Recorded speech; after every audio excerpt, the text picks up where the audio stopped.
समस्त प्राणियों के कल्याण चाहने वाले मुनि लोगों ने परम रमणीय नवमी सारण्य में मन को प्रसन्न करने वाली सभा की।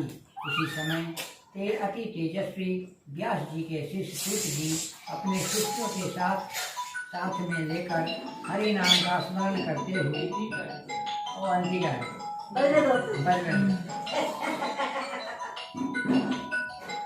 स्मरण करते हुए वहाँ आए। समस्त शास्त्रों के अर्थ जानने वाले श्री सूत जी को आते देखकर महातपस्विनी शौनकादि ऋषियों को शीघ्रता से भक्ति पूर्वक दंडवत प्रणाम किया। शौनकादि मुनियों के दिए हुए आसन पर संपूर्ण शिष्यों के सहित अति बुद्धिमान सूत जी बैठे हुए सूत जी से शौनकादि मुनियों ने ध्यान में होकर यह कहा कि हे सर्व महर्षि, हे सूत जी, कली काल में मनुष्यों को हरि भक्ति किस उपाय से प्राप्त होगी सो कहिए, क्योंकि कली काल में सब प्राणी पाप करने में तत्पर और वेद विद्या से विहीन होंगे। उनका कल्याण किस प्रकार होगा? कली युग में मनुष्य का प्राण अन्न के अधीन होगा और मनुष्य थोड़ी आयु वाले होंगे, निर्धन तथा अनेक पीड़ा से युक्त होंगे। प्रायः पुण्य अति परिश्रम से होता है, इससे कली काल में कोई मनुष्य पुण्य नहीं करेगा और पुण्य न होने से प्रवृत्ति पापमय हो जाएगी। तब तुच्छ चित्त वाले मनुष्य अपने वंश सहित नष्ट हो जाएंगे। हे सूत जी, जिस तरह थोड़े धन थोड़े समय में पुण्य प्राप्त हो, ऐसा कोई सरल उपाय कहिए जिसके उपदेश से मनुष्य पुण्य तथा पाप करता है, उसके पुण्य और पाप का भागी उपदेशक भी होता है तथा शास्त्रों में निर्णय है। पुण्य का उपदेश करने वाला दयावान, कपट रहित, निष्पाप, निर्विरोधी, ये चारों तरह के लोग होते हैं। आप बहुत अच्छा, जस्ट करुणा खत्म हुआ है, आपने पूजा किया है, बहुत अच्छा है, क्योंकि जो भी कष्ट है सबका निवारण होगा। मनुष्य नारायण के समान होते हैं। संसार में ज्ञानी होकर जो दूसरों को ज्ञान नहीं देता, उसके ऊपर ज्ञान रूपी परमेश्वर प्रसन्न नहीं होते। जो पुरुष रत्न रूपी ज्ञान से तथा रत्न से दूसरे को संतुष्ट करते हैं, उन्हें मनुष्य रूप धारण किए हुए ही नारायण जानो। तो हे महामते, ऐसा कौन सा व्रत है जिसके करने से मनोवांछित फल की प्राप्ति होगी, तो हमें सुनने की इच्छा है।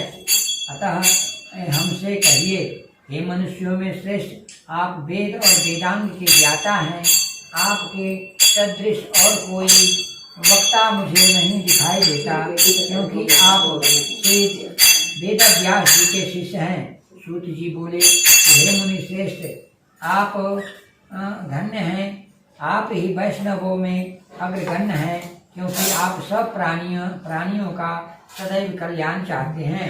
हे शौनक, सुनो, मैं आप लोगों को उत्तम व्रत कहूँगा, जिस व्रत के करने को नारद जी ने लक्ष्मीपति भगवान से पूछा था और जिस प्रकार भगवान ने नारद से कहा था, सो हे ऋषिगण सावधान होकर सुनो। इति श्री सत्यनारायण व्रत कथा प्रथमो अध्याय समाप्त। बोलिए श्री सत्यनारायण भगवान की जय। श्रीमन्नारायण नारायण नारायण, श्रीमन्नारायण नारायण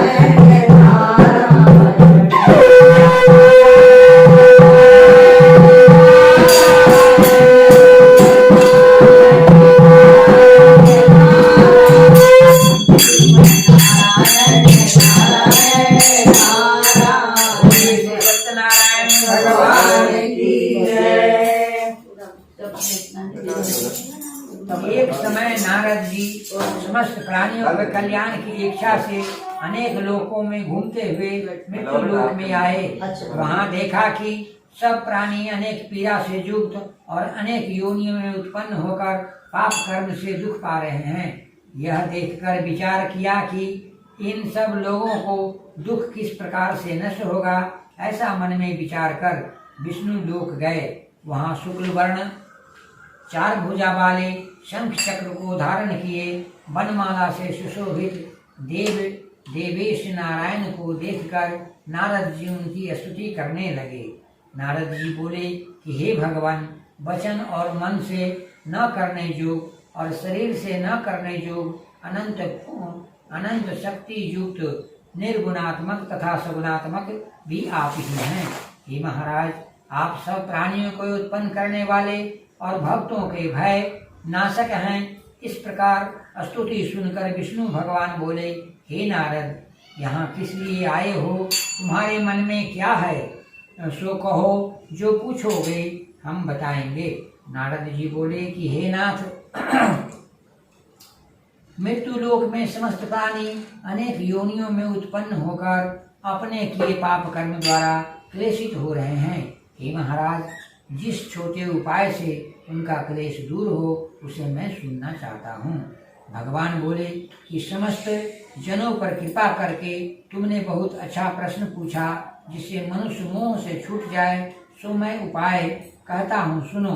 हे नारद, जो व्रत तीनों लोकों में अति दुर्लभ है उसे आपके कहने से मैं प्रकाशित करता हूँ। यह व्रत सत्यनारायण का है, जिसको विधि पूर्वक करने से इस लोक में सुख और अंत में मोक्ष मिलता है।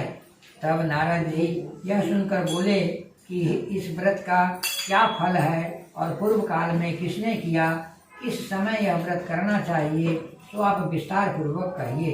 भगवान ने कहा कि इसके करने से दुख सुख आदि का नाश और धन धान की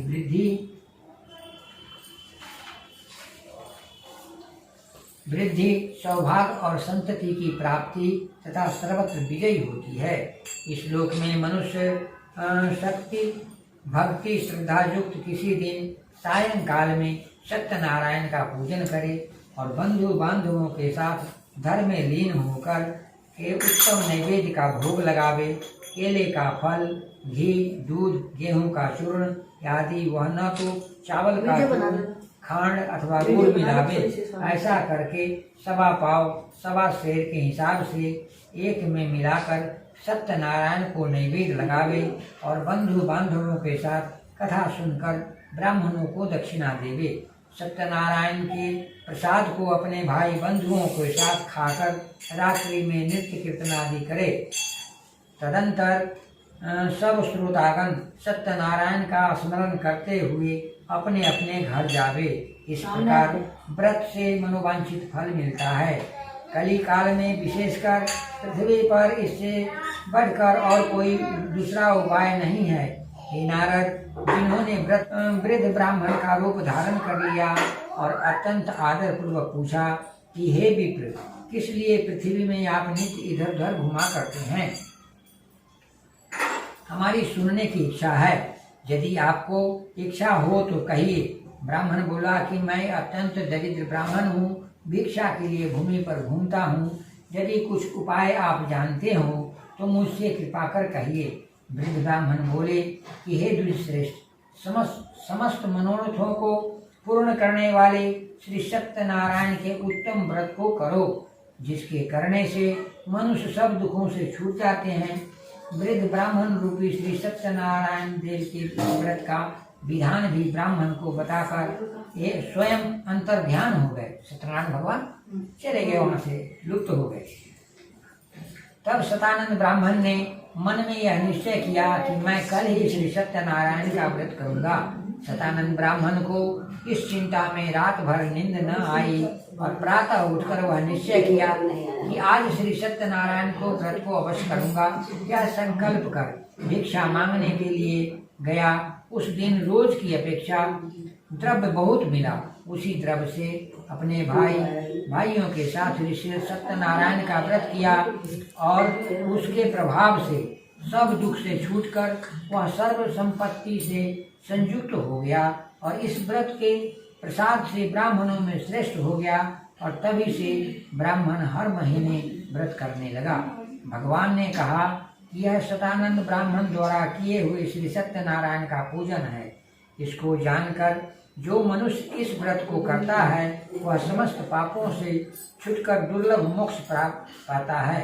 जिस समय पृथ्वी में इस व्रत को मनुष्य करेंगे उस समय सब दुख अवश्य नष्ट हो जाएंगे। इति श्री सत्यनारायण व्रत कथा द्वितीय अध्याय समाप्त। बोलिए श्री सत्यनारायण भगवान की जय। श्रीमन्नारायण नारायण नारायण